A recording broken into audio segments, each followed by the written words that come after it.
And welcome to Adult Education. And I have the great pleasure of introducing David today. I am always amazed at how the tapestry of our stories weave together. I can tell you a little bit about David. David was born in Grand Haven, Michigan, and his parents were the Reverend Stuart and Bernice Blauw. And I first met his parents when we were all a part of the Ileana classes, because Larry served in Harvey, Illinois, and then in Lafayette, Indiana, and we were all a part of the Ileana classes ministerial group that met once a month for lunch. And so when we would meet with who I called Stu and Bernice, we would hear about what all of our children are doing. Of course, we had just had a baby, but we got to hear stories about David. Lo and behold, who was at Hope College, and then Loyola, and then Western Theological Seminary, and was ordained then in the North Grand Rapids classes. And as I recall, his parents moved to Grand Rapids, and we moved to Holland, Michigan. And David went way out to Blauenburg, New Jersey, where he pastored following Western Seminary, and then came to Holland, Michigan, where he served as chaplain at Holland Hospital, which leads him to our presentation today. Thank you, David. Thank you.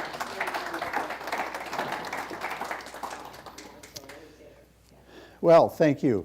I'm glad to present on this topic of advanced care planning. I've kind of known this topic for many years, and I want to thank Steve Hugerwerf, first of all, for his excellent presentation last week and for everything he does. That's excellent. I have known Steve Hugerwerf for 57 years. And where are you? You can see where he is. There he is back there. In fact, when our family moved from Edgerton, Minnesota to Grand Rapids, Steve was my first friend that invited me over to his house after school. And he put on a record that he had gotten a year or two before, and he said, "David, you've got to listen to this. It's Sound of Silence by Simon and Garfunkel." Uh-huh. So we go back, as well as canoe trips in Canada, north of Minnesota, together many years ago.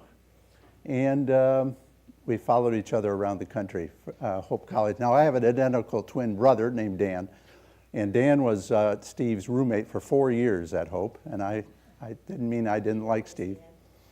So, and my brother Dan is an attorney, and I am not. So, what I'm going to talk about today with advanced care planning might make some of you think that I would have been a wannabe attorney, because it's involved with that whole concept of estate planning. And estate planning involves wills and trusts and all of the things that lawyers put together. And I don't. But I did become somewhat knowledgeable, being the chair of the Healthcare Ethics Committee at Holland Hospital for about 30 years. Steve predated me on that committee by 2 years, so he was involved probably, and he still is going at it after I left the hospital almost 2 years ago. So he's probably up to 34 or 35 years on that committee. I just had 30. But we work together closely on this topic because hospitals deal with this topic all the time. So while his presentation was largely, I shouldn't say academic in a bad sense, academic in a great sense about what is involved as a theoretical basis for healthcare decision making. My presentation today is going to be largely practical. And it's going to try to leave you, when we're done, with some things that I would encourage you to do. Now, speakers sometimes say, this is what I'm going to tell you, then they tell it, and then afterwards they say, this is what I told you. So here's that part of this presentation. I'm going to tell you that the most important thing that you're going to take away from this session this morning, I hope is the most important thing, is that you are going to be better served by both assigning and have the assignee accept, and talking with that assignee, your patient advocate, about potential healthcare decisions that might come up at the end of your life or any time in your life. That you're going to be better served by having a conversation, no, not one conversation, not like when you make a will and you put it in the drawer and it's done until you're dead. No, this is something that's a moving document. And it has to be kind of refreshed and renewed in your mind and in your patient advocate mind along the way. So, I back up again. What am I going to say and what do I want you to remember? I want you to remember that you will be better served by having conversations with your patient advocate. Now, in the legal terminology, it gets a little confusing because patient advocate is also used in some attorneys' rhetoric as a proxy decision maker, as an agent for your decision making, as a proxy, and it all means the same thing. Agent, proxy, surrogate decision maker, all the same deal. So, the reason why, again, you would be better served by talking with this about the people that you appoint is because your wishes will be better served in the end. And your journey along the way will be smoother. Now, none of us can predict what's going to happen. Last month I took a bicycle trip in the Netherlands, and Delft is everywhere, and I'm Heinen, Delft's Blauw downtown now. I'm Blauw. Blue Delft. This is one I saw, and it was made for the English market, so it's spelled as the English do. For the concert of life, no one has a program, all right? We don't really know what's coming up next on the agenda, on what's going on there. And we might say something like this. This is this is an old cartoon, before artificial intelligence was really invented in the same way we're coming to know it. Artificial heart, artificial lungs, artificial liver, artificial appendix, artificial blood. The patient reaches out and says, please let me die. What? And play God? So, what am I going to do today? Review the basic framework or principles for healthcare decision making, and what advance directives in a basic layman's sense are, and why having one may be in your interest, and answer general questions about how you can get started. Or my guess is many of you in the room have documents that are advanced care plans. You've done it in estate planning, and your attorney said sign here, and you did. And now you've signed a person, and maybe a successor person, maybe a backup to be a decision maker if that person was unavailable. And so I'm probably preaching to the choir about having an advance directive. However, getting started and keeping that conversation going along the way will be in your best interest in that way. So this is just a thumbnail reiteration of what Steve so ably talked about last week.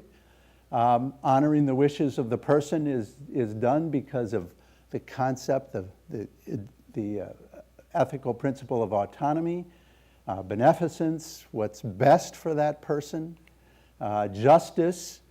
Steve didn't touch on that as much because it doesn't generally have more direct healthcare decision-making applicability. But the bigger picture, what is fairness, what is funding and future good for individuals and societies, and that's a whole level of decision-making about what's fair in society as well. And do no harm. So, not making things worse. So those are the general principles that Steve talked about last week, and now we're going to put a little feed on them to try to figure out how it might affect you and your surrogate proxy decision maker agent who is assigned at your will. So my brother Dan, the estate planning lawyer in Grand Rapids, who retires in about 35 days, we've talked about getting a little dog and pony show to go on the road, call it Affairs in Order.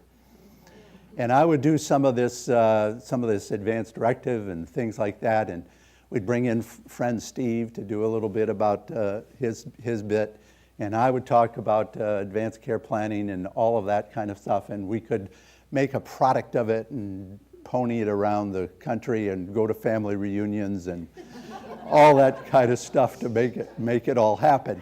But it is under the auspices of Affairs in Order that we do things like health insurance and life insurance and put together a will or a trust, and we store our important papers where we know how to get at them and where other people know how to get at them. And we talk about things like funerals and memorial services, and we talk about wishes, and we talk about financial literacy. I mean, these are all getting your affairs in order, things that are important to do. But when it comes to making an advanced care plan, now some of these, this is a fairly old study, but I think I've looked at recent figures, and all these percentages for what people have done with advanced care planning have risen about 3 to 5 percentage points in the last 5 years or so. But this is some old figures, but they're pretty much on trajectory. 60% of people say planning ahead is extremely important and to ensure their family is not burdened by tough healthcare decisions later. But 56% of people, this was in California but is extrapolated around the country in that way, have not communicated their end-of-life wishes to their loved ones. 70% of people, they say they prefer to die at home, but actual California statistics is several years ago now, 42% of Californians at least died in a hospital, 32% did die at home, 18% died in a skilled care facility, and 8% died in another location. 80% of the people in this survey said that people say that if they were seriously ill, they would want to talk to their doctor about end-of-life care and their values. But look at that, 7% report having had an end-of-life conversation with their primary care physician. 7. I did this little presentation for several years at various churches, and I remember being at one church many years ago now, but I asked people to do a little survey and write on a piece of paper if they had ever had a conversation about who they would appoint and what they would talk about, and they would let their physician know their results of some of their wishes were and who they had appointed to be their spokesperson. And it was exactly that. 7% of the people in the room that day, which was about this size, had actually had that conversation with their healthcare professional. And 82% of the people back then said, people say it's important to put their healthcare wishes in writing, but 23% have actually done it. Now, you're probably the outliers, the more highly educated, financially literate people that usually have a plan to put something in place like this. But the latest latest statistics I actually saw were that we're at about 27% of the people now across the board. I mean, that's across the country, U.S. So there are different kinds of advance directives. Now I'm going to just run basically down through them real quickly. The durable power of attorney for health care. It's assigning a patient advocate. Now, this is the one, there's several that are going to be on this list, and this is the one that the Michigan law prefers. Michigan has, different states have taken a trajectory to say we're going to put more eggs in one basket of the ones that are going to come up on this list than others. And Michigan said, we think it's best to make people, invite people, almost demand people have an assigned patient advocate, agent, proxy, etc. So the second one is a living will. And this is across the country, the euphemistically umbrella term that most people use, whether they're in a state like Michigan or not, to talk about advanced care planning. Do you have a living will? Do you have a living will? Well, in Michigan, living wills are not preferred. Now, what is a living will? A living will is a laundry list. If this happens to me, I'm in this situation, do this, do this, do this, do this, don't do that, don't do that, don't do that. I want this, I want this, I don't want that, I don't want that. It's a laundry list that can get long. But Michigan, and I think correctly, has said nobody can anticipate what the situation will be down the line and at the end of the road, and when you are the one that can't make a decision for yourself and you have to activate the agent, surrogate, advocate that you've put in place, then they're not very helpful. And I've stood beside many physicians, mostly hospitalists and intensive care physicians, where they're trying to look at a living will from, let's say, Indiana, or a living will from Florida, and it makes no sense in the situation that they're in. They don't know what to choose. They read down the list and said they wouldn't want this, wouldn't want that, but it's very hard to interpret in real time with real decisions about life-sustaining treatment, et cetera. And so Michigan, I think rightfully says we're going to put our eggs in the basket of number one and not the second option. Now, there are a couple different other kinds of advance directives, and one of them is called a designation of anatomical gift. It's an organ and tissue donation directive. And Michigan's forms almost uniformly have a section in there that people can express their wishes about a donation of organs and tissue if after their death, if they were appropriate. And the last one is called the out-of-hospital do not resuscitate directive. It was mentioned a little bit last week. This is a different animal. Most people don't have this, and most people don't need this or want this. This is, however, a legal directive that says, I'm very seriously ill and getting more so every day, because of a terminal illness, because of a chronic condition, because of a neurological disease. And I am at home. I'm not in a hospital.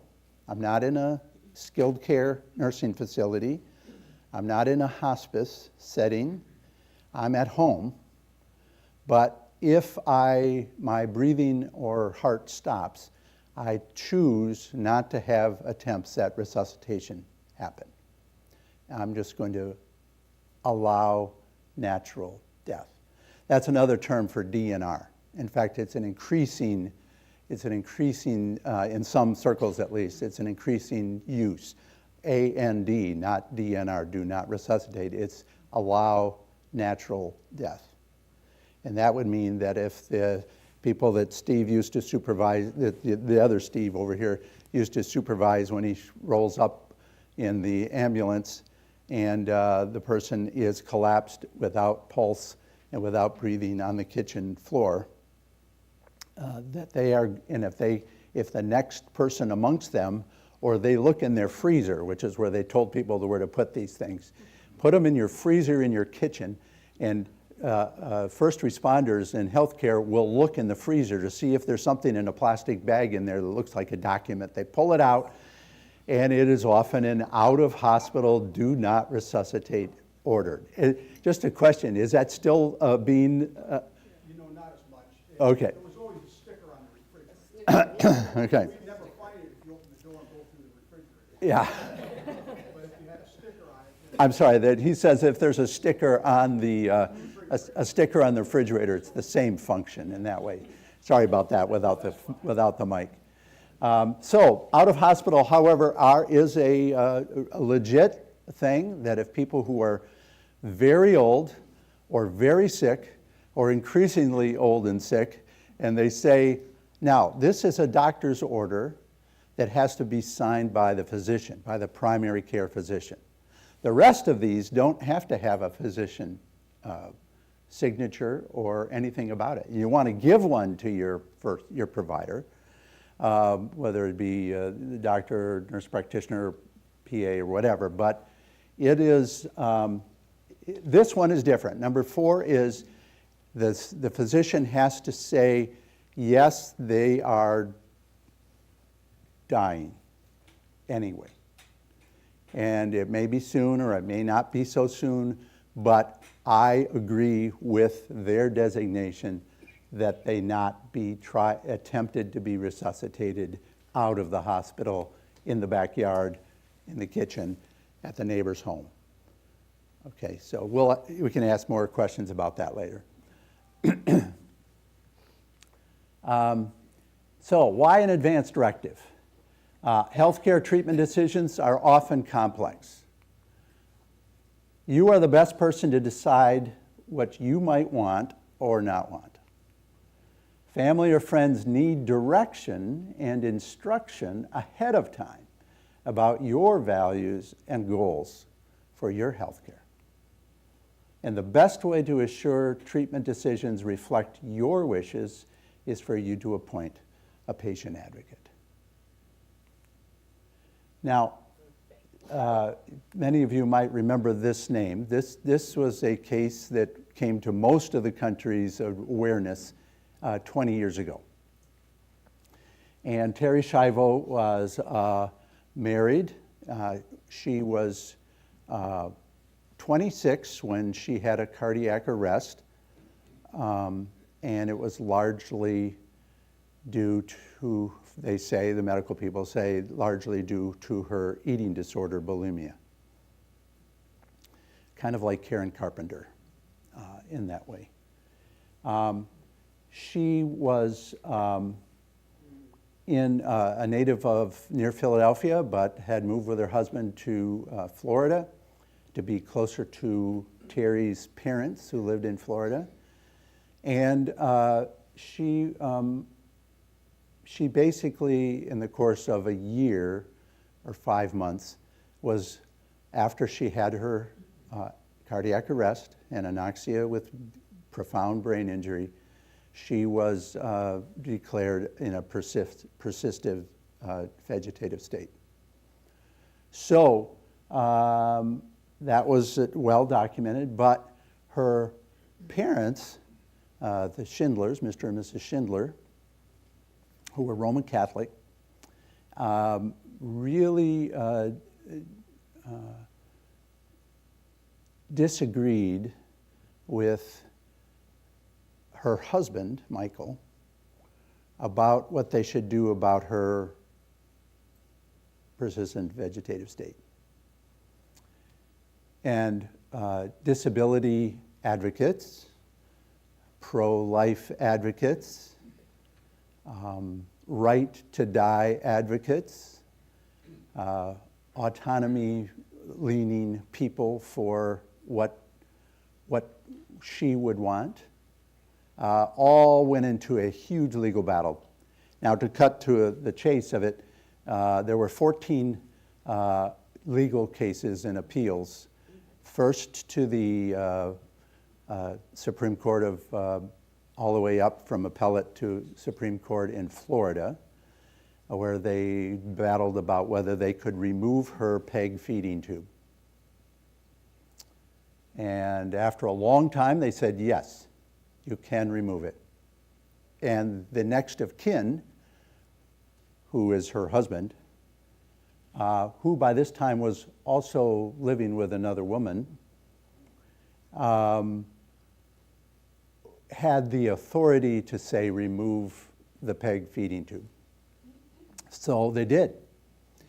Then Jeb Bush and everybody else in the state as governor got involved with it, and they reversed the decision, and they made her go to another facility and get the PEG tube reinserted. Then it went to bunches of other appellate courts and Supreme Courts. Finally, the move that the people said they wanted to do was that the advocates to allow her to die said, we would like to do this again. We'd like to remove that. And then it went to the U.S. Congress.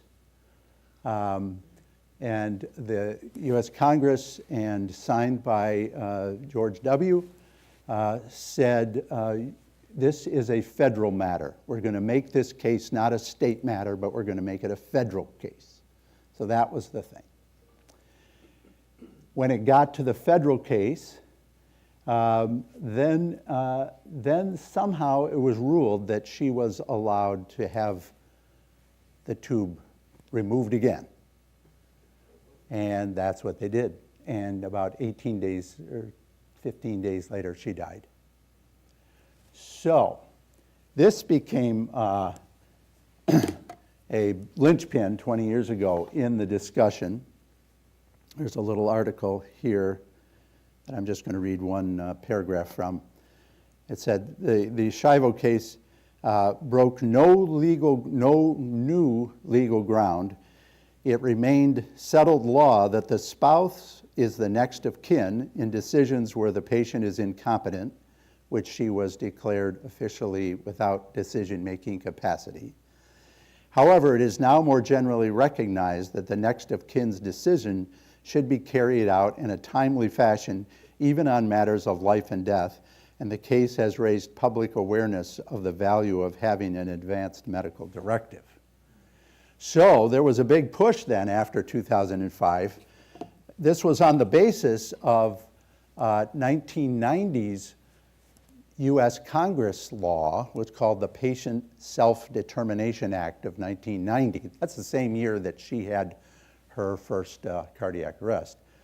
And 1990, it was a piece of legislation that was put into play and eventually passed by the Congress by Sander Levin of Michigan. And you might remember Sander Levin. He was the brother of Carl Levin, the senator. And he was a congressperson from the east side of Michigan. And he pushed through the Patient Self-Determination Act, which said autonomy-based ethics rules. That being an autonomous person, if you make your wishes known and set a person in place to be your decision maker, that's going to rule in the law of the land. Patient Self-Determination Act of 1990. One of the things it did is, and then you know all this because anytime you've gone to healthcare, hospital, anybody that gets Medicare, Medicaid, any institution gets Medicare, Medicaid reimbursement, has to ask you if you have an advanced care plan, advance directive. They often do it, including Highland Hospital, Corewell, Trinity, every other one that I've ever met. They do it poorly. They do it in a perfunctory way that's not clear to when they're asking. If you don't know what they're asking, do you have an advance directive? That's it. What they should be asking you, and the law says this is what they should be asking you, is have you assigned a person to be your spokesperson if and when you couldn't make decisions for yourself? That's a mouthful, and the person on the intake doesn't want to say all that. But that's what they should say. Have you assigned a person to be your spokesperson if you couldn't and you were deemed to not have a decision-making capacity for yourself? That's what the law requires them to ask. And then if you say, yes, I have one, they are required to put it in your chart, in your doctor's office, in the hospital, in the nursing care facility, wherever you might be in healthcare continuum. And they are required to do that. So, here's an example. So a 90-year-old woman who had previously been healthy and fiercely independent suddenly suffers a severe stroke. The doctor tells her son that his mom is not in current danger of dying, but will likely never return to independent living and will likely never communicate verbally again. There's some question about how much she understands about her situation, her prognosis, current condition. She sometimes squeezes hands on command and makes eye contact, but some days are clearer than others. You've probably known people in that situation, maybe some of your own parents, grandparents, etc. So her son states that she's always had a strong religious faith and an assurance of life after death, and she has told him on multiple occasions, when it's my time to go, let me go. Also not unusual. Probably some of you think that about your own life in that way. But she has not put a formal advance directive in place to appoint or instruct a patient advocate. So, now, potential medical decisions. If she had a sudden cardiac or respiratory failure, would mom wish to do everything possible to keep her alive, to see what's going on? Do nothing except, of course, always doing comfort care, palliative care in that way. So would you do nothing that would be medically intrusive but allow, again, A&D, allow natural death, DNR, do not resuscitate? Or maybe something in between. Life is often full of the muddy grays between the blacks and the whites. So, would mom want to go to a skilled nursing care center? Would she want to go to rehab to see if she could get back some of the lost deficit from her severe stroke? Would she want to be there long-term, short-term, medium-term? What did mom say? What did she think? And if she could not swallow well enough to sustain her nutrition, would mom want to have a feeding tube to be fed artificially? Here's a firsthand example of my own life. So my grandfather Blauw, who was born in the Netherlands, raised in southwest Minnesota, young adulthood in Roseland and Inglewood in Chicago, when he lived to be 101. He was born in 1900, and I went to the church 6 weeks ago where his people worshiped. It was very interesting for me back in the Netherlands. But he lived to be 101, born in 1900, died in 2002, 101 and a half years old. Sharp until he was 98. Sharp, I mean really sharp, till he was 98. Then moderately sharp from 98 to 100, and then poor condition from 100 to 101 and a half. So he would aspirate stuff that he swallowed into his lungs and get pneumonia. From age 90 to age 100, once a year. He would aspirate, and he would wind up, and his last years were in Grand Rapids, and he would wind up at Spectrum Health ICU, 95, 96, 97 years old. And they would rally us through, and as a family, and they would say, now, it's time. It's time. He's 97. 97, he was still pretty sharp, knew what was happening. So he's almost on a ventilator, but not quite. And because of his respiratory illness. And they'd ask him, Jim, do you want us just to make you comfortable? And we can assure you that you're not going to have undue pain, and we'll let you go. And he said, no. I want to live. He did that when he was 95, 96, 97. Every time. So they said, the only way that we can help this is that we will put a feeding tube into your gut. What's the other? It's not the peg tube, but it's the one that goes into the lower gut in that way. And you put it. So he's an old farmer, right? He grew up on a farm. He said, I want that. And he was at the Christian Nursing Care Center on Leonard Avenue in Grand Rapids, Leonard Street. And they hooked him up every night to a bag of nutrition. He only had to be on it at night, and it gave him everything, but he didn't have to eat again until my twin brother snuck him ham and cheese sandwiches and little glasses of wine. Okay. So he lived for 2 years. He called it being hooked up to the silage. That's what it looked like in the bag up there. He was an old farmer, hooked up to the silage. So the autonomy rule says you're going to do what a competent, which he was competent. You know, his advanced care plan did not kick in because he was with it. Okay, and we're going to get to that. When does it kick in? I want to give lots of times for a fair amount of time for questions and answers, so I'm going to kind of race. So,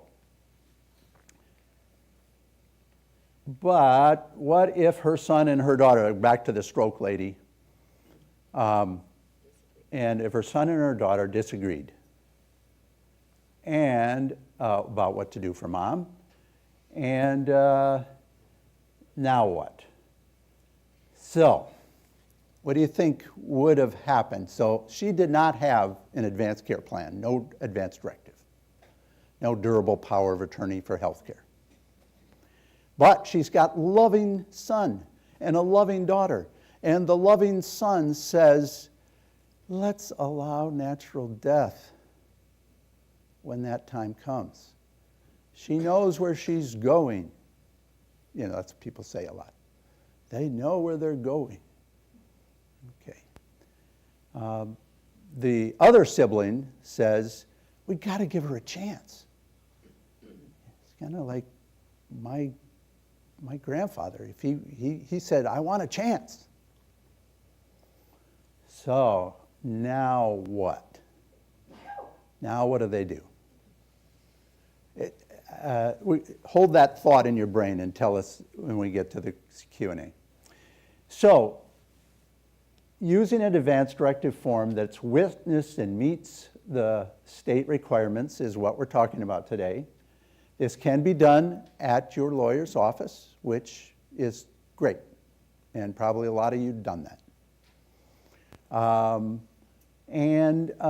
But it's not mandatory. You can do a form by yourself. In fact, I'm going to point out on here, there's a little sheet. If you're interested in this, this is a little, go to this website and download Making Choices Michigan Advanced Care Plan form. There are actually 3 of them up here. And if some of you that didn't go to your lawyers yet or do this and want to see what the form looks like, or actually if you're one of 3 people that want to pick one up, you could do that. Or you can find it online in the address that's on that sheet. But you can do it with your lawyer, or you can not do it. If you do it with a form that you print off yourself, it doesn't need to be a lawyer. It does not need to be notarized, but it does need specific things, says the law of Michigan. It needs your signature in real time in front of two legit witnesses who also sign it that they witnessed your signature.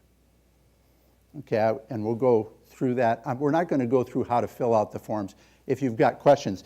It also says on here, for free layperson advice, david.blau@gmail.com. And I'll try to answer that for you too in your specific question. So a variety of forms in Michigan meet the requirements and are good for use. And so it's important to remember. All right, here's the pop quiz. What did I say I was going to tell you that I think is important for you to remember? Somebody pass a mic to the very brave person who's going to tell us what that was. Here it is. Talk with your patient advocate about health care needs that may come up. Perfect. All right. Ding, ding, ding, ding, ding. All right. So it's important to remember that. You've got to talk to these people that you assign. Now, what are you going to talk to them about? Here's a little side note. Your advanced care plan that's a durable power of attorney for health care is not a durable power of attorney for financial reasons, for financial matters. That's a totally different thing. People think, oh, I'm the advocate, so I get to close out mom's checking account now because she can't do it herself. No, not if you're the patient advocate for health care. The only thing that you can talk about is healthcare decisions, not financial matters or anything about that. And it's important to know that just because you put that down in your lawyer's office work and it's all filed away in appropriate places and you know where it is in your house, it doesn't give the person that you've appointed a hill of beans authority until you are deemed have incapacity. When you're not competent to make your own decisions, that's when it kicks in, and not a minute before. Now, how do you get designated as not having capacity? Well, it can get tricky, huh? What about somebody with encroaching memory loss? Some days are crystal clear, or somewhat crystal clear, and some days are really bad. Does that person have decision-making authority, a capacity? Our healthcare ethics committee at Holland Hospital that I sat on for all those years with Steve Hoogworth have had many cases where we're not sure who the decision maker is because we're not sure if the patient has decision-making capacity, because some days they're pretty good and some days they're not. And the short answer to that, and healthcare professionals here can also weigh in on this, I've seen it personally where somebody is deemed competent on a Wednesday and not competent on a Friday. But when they're competent on Wednesday, they can decide what they want. And their healthcare proxy agent, advanced care planning, durable power of attorney for a healthcare person can't weigh in. It's what they want. Okay, so we can get maybe some questions about that. The other thing is that you can fire who you've assigned anytime.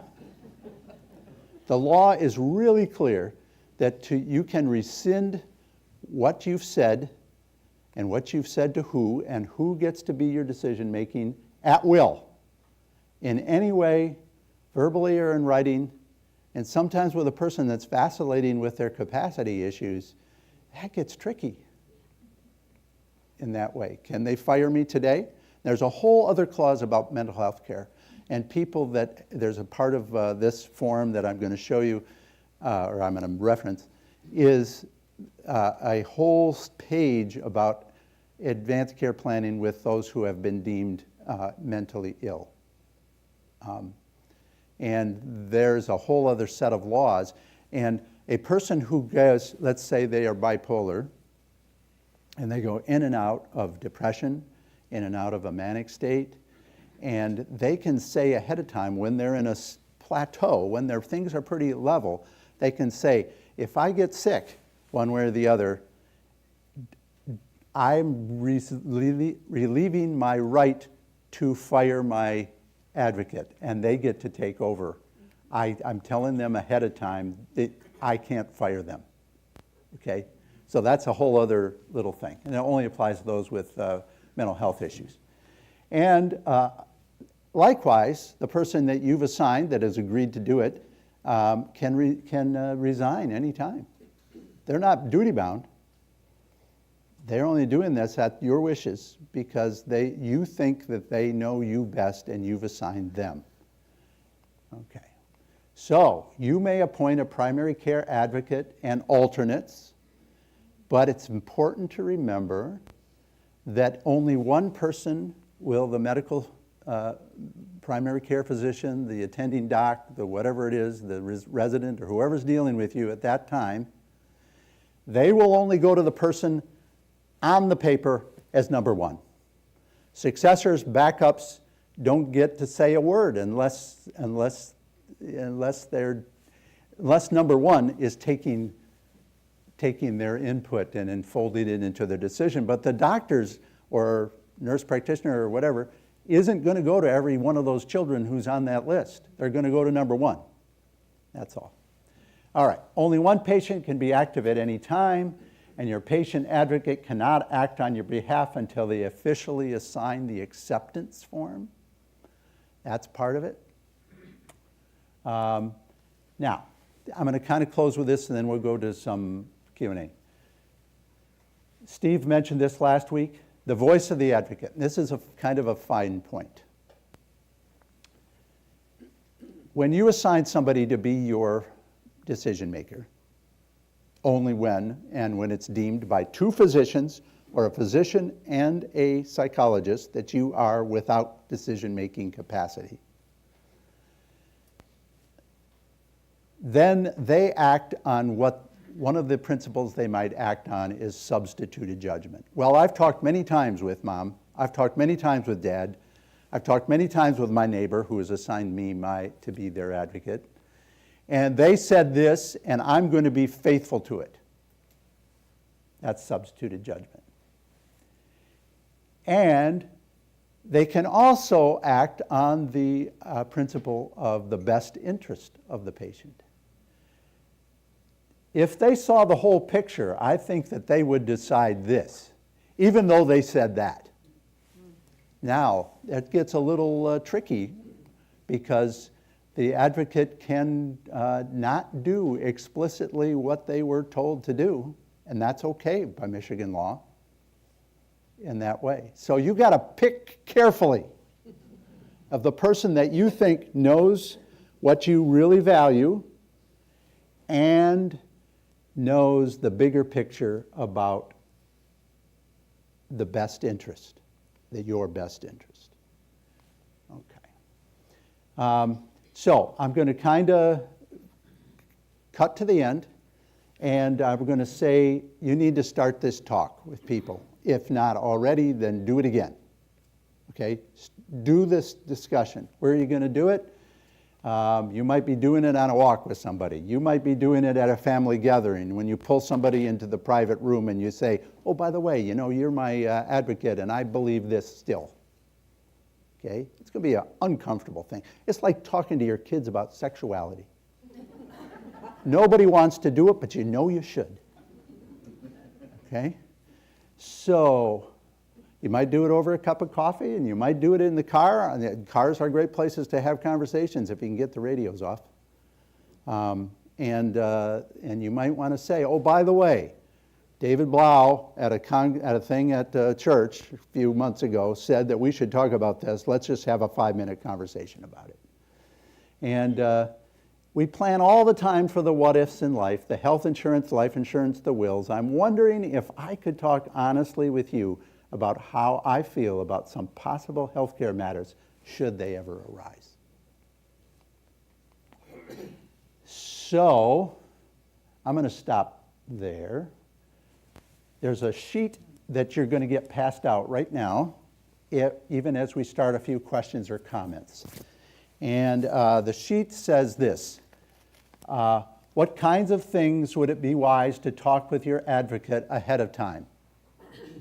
okay? There's 13 things. And some of these that I'm going to list on the board up here says, even though I'm okay right now, I'm sometimes worried that at the end of my life, if I'm very sick, what? Thank you. I have feelings and thoughts about the use of artificial breathing machines and ventilators and all that stuff. Kind of as you kind of scan through some of those topics and questions, it's obviously not exhaustive, but it's a place to start. And we're going to move to anybody that has comments or questions for the next 7 minutes, 8 minutes. How about back there? Thank you very much, and thank you to Hope Church for putting this on YouTube, because I was able to watch the first half last week, and there were a number of you that had comments, and I just wanted to shout out how great I thought that session was. I'm dealing here with a situation with friends that it's almost like family, and yesterday we talked to a patient advocate, and we went through all the scenarios, and the person finally said, now you're entering the gray ethics, the gray part of medicine. And I talked to my partner and said she wants like DNR, DNR, DNR. And when we're in Michigan, in the woods, that kind of makes sense, because I've heard that trying to get to Big Rapids or Reed City is a death sentence. But when we're in California, EMS is around the corner. So I asked her, I don't know if it's one of your questions, I just said to her, if you fall down, obviously in heart or whatever distress right here in the hallway of the condo, should I call EMS? She said, let me think about it. So the bottom line is, I'm going to be left with probably some decision like that. And I remember at the beginning of the session last week, we were talking about how does being a member of Hope Church, or what have we learned here that might help when I have to make that decision? Like all these terms about autonomy and et cetera. And when my mother was in the hospital the last couple of weeks, and my brother and I had to make a series of decisions, and then at one point we were talking to the doctor and nurse about yet another decision, and my brother and I looked at each other and said, we thought we were in the gray areas, a couple of weeks ago. And we had gotten close, my brother and I. And I said to the nurse, this kind of thing brings families together, doesn't it? And she said, or not. Yeah. So what I'm thinking is the gray areas here, this is where we probably need not just to think about these things, but to whom do we talk here? Thank heavens that we can say something to other people here. When our partner or our friends, I guess I'm thinking about the tools that last week, the ethics, So I want to just thank you very much for the, I hope. Things get gray, tools. but there can be some light in the grayness if you have enough conversations often enough when you're still, like today. You could do it today. And it would cut through a little bit of the gray. Who's next over here? David, I have a question about durable power of attorney. Not activating it, but deactivating it. For example, what if an elderly patient ended up in the hospital with an infection, and the infection caused confusion? And during their stay, it was obvious they couldn't make their own decisions, and so doctors conferred and activated the durable power of attorney. But then the patient gets better, returns home, and the confusion's gone and their judgment seems to be restored. What happens in that case if it's been activated? It can get deactivated by declaration from the medical professionals that you have decision-making capacity again. And then it goes out of effect and the person has no say. The advocate has no say. Right. Okay, thank you. Hey, David. Yes. Quick comment. My name is Cindy, by the way. if you could email this to your power of attorney person and email it to yourself, because every stinking time you go to the hospital, they're going to ask you for this, and they're going to say, we don't have it on file. They might have it on file, but chances are you're just way better off having access to this electronically, so send it to yourself and to your advocate person. Right. And which is also that they should have hard copies, as your advocates and backup successors all need a copy of their own. You need to put one in your primary care physician office file. You can file one in hospitals like Holland Hospital, Cornwall, any other hospitals. They will come up on your medical record if it's in there. If it's not in there and you need to start waving papers in front of people, you could also wave a digital version of it in front of people as well. Is a trustee the same as a patient advocate? No, No. no. So what is a trustee? That's more the financial part of durable power of attorney for financial matters. The trustee is. Yeah, as I understand it. Yes. Thank you, David, for a great presentation. A quick comment and a quick question. You've urged us not to have a detailed living will where we write out every scenario, but instead to have conversations with our patient advocate and our physician. But you're trusting human memory, which is a very fragile thing. These are wonderful questions, and I wonder if we have ideas, if it's not better to record our answers for posterity rather than to trust somebody to remember the answer to all these questions. My question is, what does an advance directive do? Does it simply appoint the patient advocate, the durable power of attorney, or could it be a written answer to some of these questions? In Michigan, the main guts of the whole thing. Now, if anybody wants to look at my advance directive that's in this book and it's filled out, you can go to Michigan, Making Choices Michigan form. You can fill it out online. It's a fillable form. You can then print it out. If you want to see what it actually looks like when it's filled out, you can look at that one. These three up here. But one of the things in this particular form, it's kind of a dual form, Making Choices Michigan form. Not the only one and not necessarily the one you have to use, but one that I was on the task force to write it, so I like it. There's a section, pages 4, 5, 6, which are preferences for my care, and it talks about many of the questions that are on your sheet. My religious beliefs and how they might affect my care. At the end of life, I want to be where in my home and this.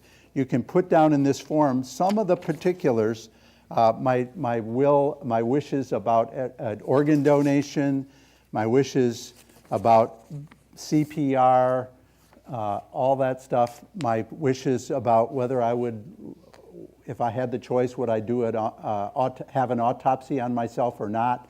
What would my funeral, burial things be like? That's a part of this Making Choices Michigan form.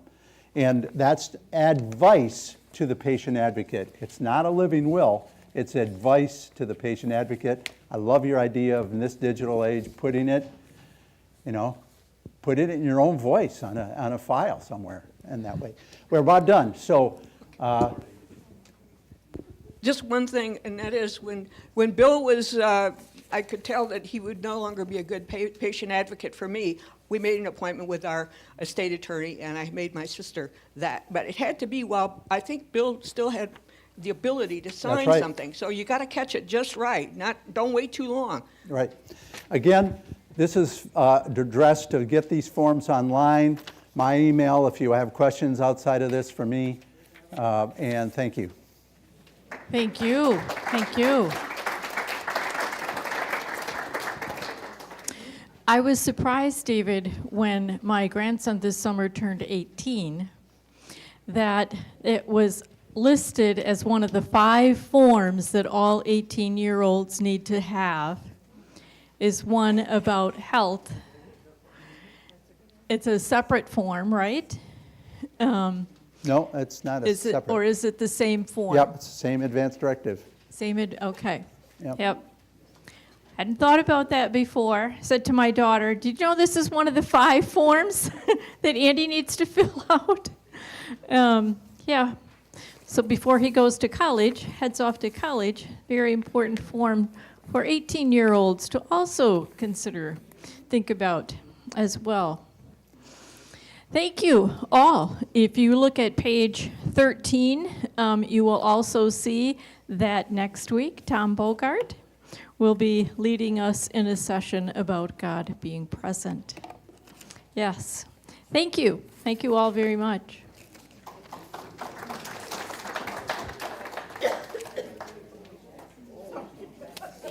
Hey, you're welcome.